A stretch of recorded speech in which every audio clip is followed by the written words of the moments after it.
জানো, এই প্রথমবার বিয়েবাড়ি যাওয়ার আগে সেজেগুজে আমার ভাই আমাকে এতগুলো ছবি তুলে দিয়েছে, ভিডিও করে দিয়েছে। অন্য টাইম কিন্তু করে দেয় না। আর তারপর বিয়েবাড়িটা ছিল আমাদের পাড়াতেই, এখানে দেখা হয়েছিল তিতলি বুনুর সাথে। তো তিতলি বুনুর সাথে কয়েকটা ছবি ভিডিও করে নিয়েছিলাম। আর এখানে তারপরে আমি চলে গিয়েছিলাম খাবার খেতে, এটাই তো মেন কারণ বিয়েবাড়ি আসার।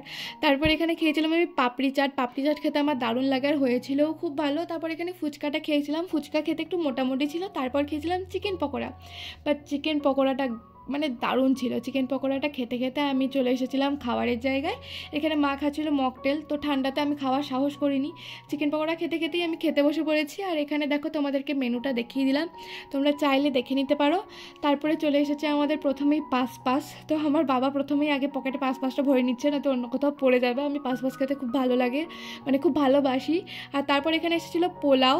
তো পোলাওটা এক কথায় বলা চলে ফ্রুট পোলাও, মানে এখানে আপেল ছিল, তারপর বেদানা ছিল, নারকেল ছিল, বাট খেতে খুব ভালো ছিল।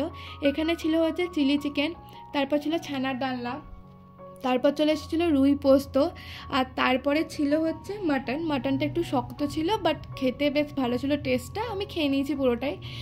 তারপরে চলে এসেছিলো আমাদের চাটনি, আর চলে এসেছিলো পাঁপড়।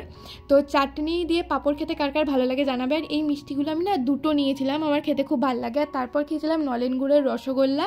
আর তারপরে বাড়ি আসতে আসতে আইসক্রিম খেতে খেতে কি হয়েছে